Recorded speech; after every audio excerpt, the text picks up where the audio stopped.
Hi అండి, అందరికీ నమస్కారం. మేము మీ బేబీ తన్వి అండ్ మామీ మోని. ఈ వీడియోలో ఒక ఇంపార్టెంట్ ఇన్ఫర్మేషన్ గురించి డిస్కస్ చేద్దాం అనుకుంటున్నాను. వీడియోని స్కిప్ చేయకుండా ఎండ్ వరకు చూడండి.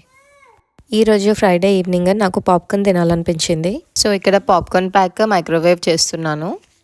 తన్విహ ఇక్కడ ఇంట్రెస్టింగ్గా పాప్కార్న్ ఎలా అవుతుందో చూస్తుంది. నాకు పాప్కార్న్ అంటే చాలా ఇష్టము, రోజు తిన్నా బోర్ కొట్టదు. బట్ తన్విహకి మేము ఇంకా పాప్కార్న్ ఇంట్రడ్యూస్ చేయలేదు. మళ్ళీ మేము తింటుంటే దానికి తినాలనిపిస్తుందేమో అని చెప్పి ఇంకా మేము ఎక్కువ తినము, ఎప్పుడో ఒకసారి పెట్టుకుంటాము.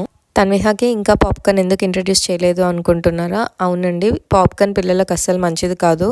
దాంట్లో ఉండే హార్డ్ సబ్స్టెన్స్ అంటే ఇట్లా పొట్టులా ఉంటుంది కదా పాప్కార్న్ లోపల, అది వాళ్ళ గొంతులో ఇరుక్కుపోయే ఛాన్సెస్ ఉంటాయి. లేదంటే లంగ్స్లోకి వెళ్ళే ఛాన్సెస్ కూడా ఉంటాయి. అది వాళ్ళ లైఫ్కే రిస్క్. నేనైతే దీని గురించి కొన్ని బ్లాగ్స్లో చదివి తెలుసుకున్నాను. ఒక 2 years బాబుకి పాప్కార్న్ ఇవ్వడం వల్ల అది లంగ్స్లోకి వెళ్ళి దాని సర్జరీ ప్రాసెస్ అదంతా ఒక మదర్ ఎక్స్ప్లెయిన్ చేసింది. అది చూసైతే నాకు చాలా భయమేసింది. అండ్ కొన్ని కేసెస్లో అయితే సర్వైవ్ అవ్వడం కూడా కష్టము. ఆ కేసెస్ కూడా నేను చదివాను. అవన్నీ చూసి నాకైతే చాలా భయమేసింది. సో నేను ఇంకా అప్పుడు డిసైడ్ అయ్యాను తన్విహకి 3.5-4 years వరకు అసలు పాప్కార్న్ ఇవ్వను అని చెప్పి.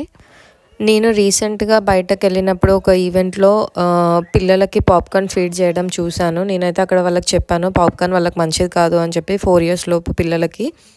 అండ్ నేను ఒక వీడియోలో కూడా చూశాను, ఒక ఫేమస్ యూట్యూబర్ వాళ్ళ బాబుకి ఫీడ్ చేస్తుండడము. సో అప్పుడు నాకు అనిపించింది కొంతమందికి దీనిపైన అవేర్నెస్ ఉండకపోవచ్చు అని చెప్పి, అందుకే ఈ వీడియో తీస్తున్నాను. అయినో చాలామంది పాప్కార్న్ ఇస్తారు పిల్లలకి అండ్ ఏం కాదు చాలా కేసెస్లో. బట్ 100 కేసెస్లో ఒక కేసు పాప్కార్న్తో రిస్క్ అయింది అని వచ్చినా కానీ ఆ ఒక్క కేసు మన పిల్లలైతే అవ్వద్దని చెప్పి అనుకుంటాం కదా. మీరు కూడా ఆలోచించండి. అండ్ మీకు ఇది నమ్మబుద్ధి అవ్వకపోతే ఒకసారి గూగుల్ చేసి చూడండి, తెలుస్తుంది. ఈ వీడియోలో నేను ఎవరిని జడ్జ్ చేయట్లేదు. పేరెంటింగ్ ప్రాసెస్లో మనకి కొన్ని విషయాలు తెలిసినవి ఉంటాయి, తెలియనివి ఉంటాయి.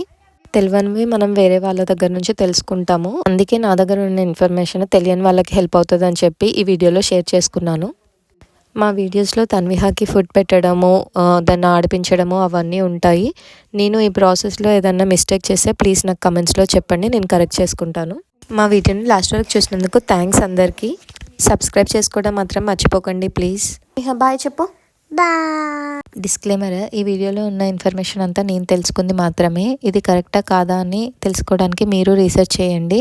అండ్ ఆల్సో మీ పిల్లలకి ఏది ఇవ్వాలన్నా ఇవ్వద్దన్నా కానీ ఫస్ట్ మీ పీడియాట్రిషియన్తో చెక్ చేయండి.